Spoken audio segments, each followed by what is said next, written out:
మనం వచ్చేసాం కాకినాడలో ఉన్నాం. కాకినాడలో ఉన్నటువంటి సరళ ఫుడ్స్ దగ్గర మనం దాని ముందు నుంచొనున్నాం. మాజీ మంత్రి కారుమూడి నాగేశ్వరరావు వస్తాడు రమ్మని మనం పిలిచాం.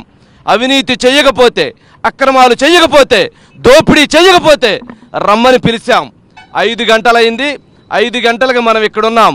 మంత్రి గారు రాలేదు. ఇటువైపు నుంచి రావట్లేదు, ఇటువైపు నుంచి రావట్లేదు.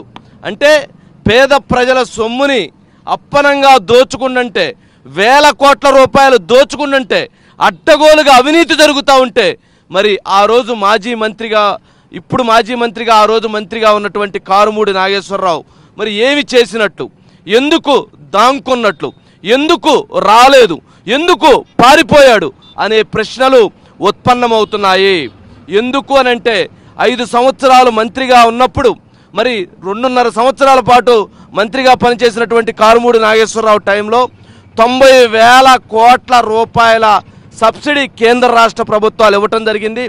అందులో దాదాపుగా కాకినాడ పోర్టు నుంచి 50,000 కోట్ల రూపాయల బియ్యం ఎక్స్పోర్ట్ అయింది. 50,000 కోట్ల రూపాయలు అండర్లైన్ చేసుకోవచ్చు. సుమారు 50,000 కోట్ల రూపాయలకు పైన ఇక్కడ నుంచి బియ్యం ఎక్స్పోర్ట్ అయింది.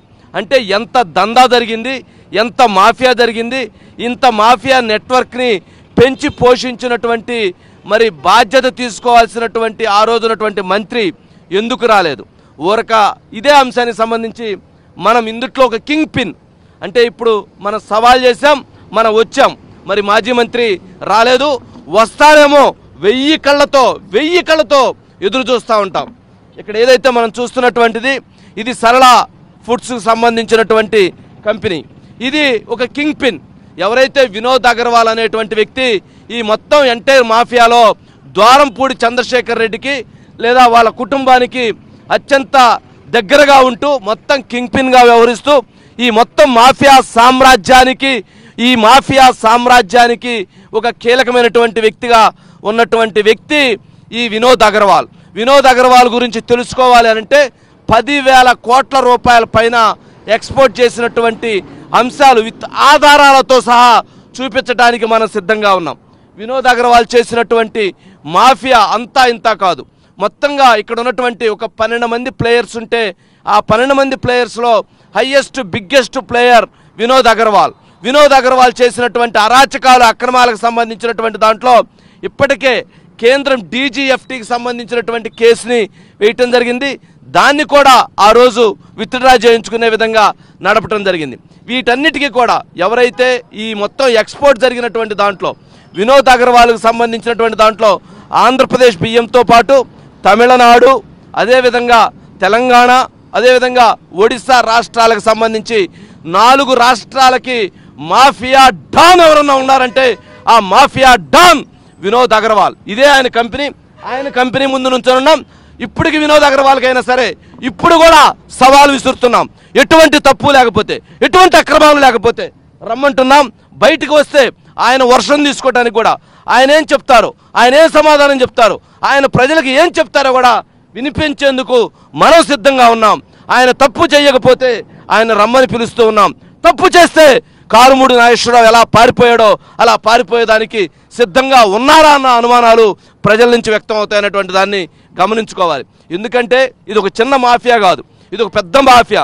ఈడకు వస్తుంటే బెదిరించారు, భయపెట్టారు, అనేక మంది ఒత్తిడి చేశారు.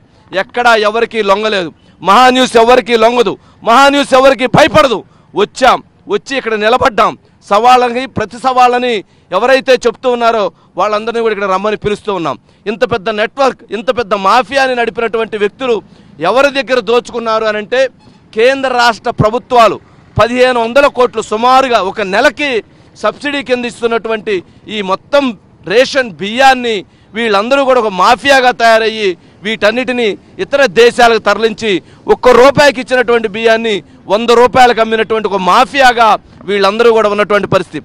వీళ్ళకి సంబంధించినటువంటి అంశాలు 1 కాదు 2 కాదు, ఇలా చెప్తా పోతే అనేకమైనటువంటి అంశాలు వీళ్ళకి సంబంధించిన హిస్టరీలు ఉన్నాయి. ఒక్కొక్కరు ఫోన్ చేసి వీళ్ళకి సంబంధించినటువంటి నెట్వర్క్ గురించి చెప్తా ఉంటే ఆందోళన కలుగుతూ ఉంది, భయం కలుగుతూ ఉంది. వీరు ఎంతటి దుర్మార్గులు అంటే ఈ మాఫియా ఒక జర్నలిస్టు వీటికి సంబంధించిన కథనాలు రాశారని లారీతో తొక్కిచ్చి చంపినటువంటి చరిత్ర కూడా ఈ మాఫియాకు ఉంది. ఇలాంటివి అనేకం. ఒక ఆఫీసర్ని అయితే వెంటాడి వేధించి ఇక్కడి నుంచి బయటికి తరివేసినటువంటి సందర్భాలు ఉన్నాయి. ఇవి బయటికి రానటువంటివి చాలా ఉన్నాయి. బయటికి వచ్చినటువంటి కొన్ని అనుమానాలు ఉన్నాయి. ఇదిగో ఇలా చేశారట, అలా చేశారట, అలా చేస్తున్నారట అని. ఇవన్నీ కాదు. అందులో ఉన్నటువంటివి బయటికి తెలిసినటువంటివి చాలా తక్కువ, తెలవాల్సినటువంటివి చాలా ఎక్కువ. గత ప్రభుత్వంలో అంటే ఈ మొత్తం మాఫియా ఇంత జరుగుతూ ఉంటే జగన్మోహన్ రెడ్డికి సంబంధం లేదా? జగన్మోహన్ రెడ్డి పాత్ర లేదా? ఆ రోజునటువంటి వైఎస్ఆర్ పాత్ర లేకుండానే ఇంతటి అరాచకాలు, ఇంతటి దురాగతాలు జరిగినాయా? మరి ఆ రోజు పౌర సరఫరాల శాఖ మంత్రిగా ఉన్నటువంటి కారుమూడి నాగేశ్వరరావు, అంతకుముందు ఉన్నటువంటి కొడాలి నాని మరి ఏం చేస్తున్నారు? ఈ మాఫియాలో వాళ్ళకి ఎంత భాగస్వామ్యం ఉంది, జగన్మోహన్ రెడ్డికి ఎంత భాగస్వామ్యం ఉందనేటువంటి ప్రశ్నలు కూడా ప్రజల నుంచి వ్యక్తం అవుతున్నాయి. మరి అదే విధంగా ఇక్కడ చూస్తే కాకినాడలో ద్వారంపూడి చంద్రశేఖర్ రెడ్డి శాసనసభ్యుడు, వాళ్ళ తమ్ముడు వీరభద్రారెడ్డి, అతను ఈ రైస్ మిల్లర్స్ అసోసియేషన్ ప్రెసిడెంట్, వాళ్ళ నాన్న ఈ కార్పొరేషన్ చైర్మన్. మొత్తం కలిపితే మొత్తం వాళ్ళ ఫ్యామిలీనే, మొత్తం వాళ్ళ గుప్పెట్లోనే మొత్తం మాఫియా కింగ్ పిన్నులుగా మొత్తం వాళ్ళు వ్యవహరించారన్న అనుమానాలు కూడా కలుగుతా ఉన్నాయి. ఈ మొత్తం కింగ్ పిన్నుల్లో మరి ఈ వ్యవహారం చూస్తే మరి ఎవరైతే వినోద్ అగర్వాల్ దగ్గర ఉన్నామో ఇక్కడ దీనికి సంబంధించిన దాంట్లో 4000 మెట్రిక్ టన్నులు మొన్న ఎవరైతే స్వయంగా ఇప్పుడున్నటువంటి మంత్రి నాదెండ్ల మనోహర్ స్వయంగా రావటం, స్వయంగా పట్టుకున్నటువంటి సందర్భాలను కూడా చూస్తున్నాం. అంటే ఎవరైతే మంత్రిగా కొత్త ప్రభుత్వం వచ్చిన తర్వాత వాళ్ళు వస్తున్నామని తెలిసి రైడ్ చేసేటప్పటికి ఇక్కడ దొరికింది, ఇక్కడ దొరికింది, ఓం ఆగ్రోలో దొరికింది. ఈ 2 కంపెనీలు కూడా ఇతనికి సంబంధించినటువంటి కంపెనీలే. ఇవి కాకుండా అనేక బినామీ కంపెనీలతో కూడా వీళ్ళు చేస్తుంటారనేటువంటి అభియోగాలు, ఆరోపణలు వీళ్ళ మీద పెద్ద ఎత్తున ఉన్నాయి. 4 రాష్ట్రాలకు ఒక మాఫియా రైస్ డాన్ ఎవరైనా ఉన్నారంటే అందుట్లో కీలకమైనటువంటి వ్యక్తి ఈ వినోద్ అగర్వాల్ అనేటువంటి పేరు ప్రధానంగా వినిపిస్తున్నటువంటి పరిస్థితి. దీనికి సంబంధించి అంటే ఇక్కడ 1 అంశమా, 2 అంశాల, 3 అంశాల కాదు లక్ష్మి గారు, దాదాపు కొన్ని వందల అంశాలు దీంట్లో దాగి ఉన్నాయి. ఇక్కడ ఎవరైతే రైస్ కొనే దగ్గర నుంచి ₹1 దగ్గర డెలివరీ అయితే ₹9 నుంచి ₹10 మధ్యలో ఉన్నటువంటి మీడియేటర్ కొంటాడు. అక్కడి నుంచి ఎవరైతే ఒక రైస్ మిల్లర్ దగ్గరికి ₹24 వెళ్తుంది, అక్కడి నుంచి ఎవరైతే వీళ్ళ దగ్గరికి ₹29కో ₹27కో వస్తుంది. ఇక్కడి నుంచి వీళ్ళు ఎక్స్పోర్ట్ చేయడానికి ₹100కి దక్షిణాఫ్రికాకో ఇతర కంట్రీస్కో ఎక్స్పోర్ట్ చేస్తారు. అంటే ఈ మొత్తం మాఫియాలో ఇదంతా ప్రభుత్వం అంటే ఒక ట్రాన్స్పోర్ట్ విభాగం, సివిల్ సప్లైస్ విభాగం, ఎక్స్పోర్ట్కి సంబంధించిన విభాగం, అన్ని విభాగాలు లింక్ అయినాయి. అన్ని విభాగాలు కలిసి ఈ దోపిడీని పరాకాష్ఠకి తీసుకెళ్ళి చివరిగా జరిగింది ఏందంటే కేంద్ర రాష్ట్ర ప్రభుత్వాల సొమ్ముని, పేద ప్రజల సొమ్ముని, రైతాంగం సొమ్ముని, రాష్ట్ర ప్రజల సొమ్ముని, దేశ సంపదని కొల్లగొట్టారు, దోచుకున్నారు, దోపిడీకి పరాకాష్ఠగా తీసుకెళ్లారనే దాంట్లో ఎటువంటి సందేహం కూడా లేదు. అటువంటి దోపిడీకి, అటువంటి దోపిడీ విధానాలకి వీళ్ళందరూ కూడా ఉన్నారు. అందుకనే ప్రజల దగ్గర నుంచి మహాన్యూస్ ఎప్పుడైతే ఈ కథనాలు వెల్లడించిందో ఈ కథనాల తర్వాత ప్రజల నుంచి విపరీతమైనటువంటి స్పందన వస్తుంది. మంత్రి గారు రైడ్ చేయటం, పట్టుకోవటం, ఇందాక స్వయంగా మంత్రి గారు చెప్తున్నారు 159 కోట్ల రూపాయల బియ్యాన్ని 2 రోజుల్లోనే మేము సీజ్ చేశాము. మరి ఇంకెంత బియ్యం ఉంది? 35,000 మెట్రిక్ టన్నుల బియ్యాన్ని మేము సీజ్ చేయడం జరిగింది. దాని విలువ 159 కోట్లు. మరి ఇటువంటి ఎన్ని వేల టన్నులు ఇంకా ఉంది అనేటువంటి అనుమానాలు కూడా వ్యక్తం అవుతున్నాయి. దీనిపైన ఇప్పటికే ఎవరైతే నాదెండ్ల మనోహర్ గారు ముఖ్యమంత్రి చంద్రబాబు నాయుడు గారితో దీని మీద రివ్యూ చేశారు.